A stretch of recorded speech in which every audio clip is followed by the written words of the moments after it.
morning everyone. सबैजनालाई जय मसिह। Good morning. यहाँ चाहिँ हामीले फर्स्ट टाइम लाइफमा फर्स्ट टाइम आज नुडल्स खाँदैछौँ हो। किनभने हाम्रो सेफले हिजो पनि फ्राइड राइस दियो, आज पनि त्यही फ्राइड राइस दियो। सेफ हुँदैन हो, त्यही भएर चाहिँ यहाँ करेन्ट बनिँदैछ हो। त्यही भएर चाहिँ हामीले आफ्नो पैसाले चाहिँ करेन्ट किनिकिन खाएको। अन्त यस्तो फ्राइड राइस त अब हामी 12 बजी यही खानु भन्दैछौँ। यो त नाइन्साफ भयो हो। टी पनि मिल्क टी दिनु भन्छ, तर हाम्रो सेफले चाहिँ हामीलाई ब्ल्याक टी दिन्छ। सेफले किनेर अन्डाले दिएको भए अन्डा दुधवटा दिएको भए चाहिँ अलिकति असल हुने थियो। यहाँ चाहिँ हुनुहुन्छ हाम्रो जुनियर सेफ। यो भुटेको भात खानु भन्दैछ हामीलाई। अन्त त्यही भएर चाहिँ हामीले चाहिँ यहाँनिर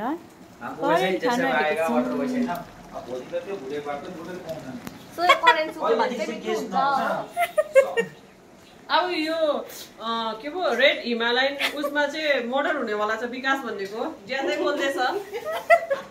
केटाहरू कोही छैन है। अब यही मोडल गरेर चाहिँ यही भित्र नै गाडी यो इन्डस्ट्रीमा किचनमा आएर मन परि र हैन यस्तो भुटेको भात खाउन आँटेको छ हामीलाई। त्यो पनि मेरो अपुजानको भान्जी हो। नसिब नहोला हिजो त अचार दामी बनाएको थियो, भुटेको भात पनि मिठो भएको थियो हो। ब्ल्याक टी पनि नसिब नहोला। विकासलाई मैले स्टिङ नदेखेको पुरा रिस उठिरहेको छ। यो होटल चाहिँ मेरो अपुजानको हो।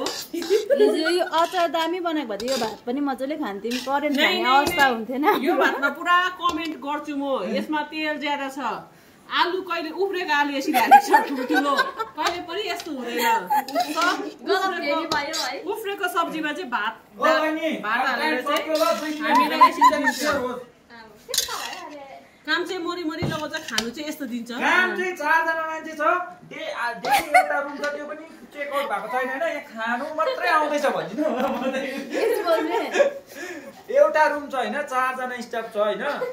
एउटा रुम कति दिन भयो लागेको, अब अहिलेसम्म सफाइन गर्नु पर्दैन, खायो बस्यो, काम नभएर चाहिँ बिहान हो। बेसी बोलेको काम जस्तो भएको यही भुटेको भात पनि मिठो मानेर यो खान्थ्यो। केटा चाहिँ बेसी बोल्दैछ, गाइजहरु हेरिराख्नु। यो केटाले के गरेको छ, काम नभएर चाहिँ भोक र दिमाग बेसी चलेर यो भातहरु नि उब्रेको हो। के गरेछ, किचनमा बदमास गर्नको लागि चाहिँ क्यामेरा चाहिँ उल्टा हालिरहेको छ। माथिको क्यामेरा चाहिँ उल्टा बनाइदिइरहेको थियो। अहिले साँच्चै नि के गरेको होला नि, त्यहाँ इतिहाल खाली न मेरो अब्बुको त नि हो। अब्बुको होटल हो यो मेरो चाहिँ गाइजहरु। बचाउनेवाला कोही पनि छैन। अब सिनियर सेफ डरले भाग्यो सानो सेफ। ठुलो सेफ आकै छैन हो। धुलाई नआउँछ, टिन भएर उपिया जस्तो भएर। साँच्चै काम कम्ती भएर चाहिँ साँच्चै हैन कि भोक नलागेको हो। काम बेसी मिलाउनु पर्ने भात यो भातहरु पनि सासले टिपेर खान्थ्यो भन्ने चाहिँ मेरो अलिकति सासले कसरी टिप्नु, सासले यो भात कसरी टिप्नु एक पोहाको छ। एकपल्ट ट्रायल गरेर देखाउनु त कसरी टिप्छ सासले। त्यो भाइलाई मलाई त दुध लिएर आउनु भने जस्तो लाग्छ। उ त सारै बोले त भइ लु आज मटर हुनेछ यहाँ। यो दार्जिलिङमा 9 बजे है उसको चाहिँ बुढी टिचर अरे यहाँनिर म्यानरलेस गाइसहरु मात्रै भेटे दार्जिलिङमा चाहिँ क्या। उ पनि टिचरै हो, किचनको टिचर हो नि त।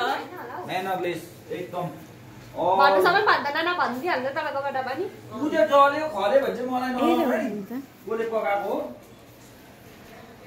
ओ भाइ दुध ल्याउनु चाहिँ कहाँ जान्छ हो तिमी त? अन्त चाहिँ मजाले हाल्छ। यहाँ चाहिँ हाम्रो भाइ चाहिँ कहाँको हो? हाम्रो भाइ चाहिँ डुवर्सको हो। डुवर्स होस् कि हङकङ होस्, मान्छे कतिजना छ चम्चीले त्यति चम्ची दुध हाल्ने हो बास हैन।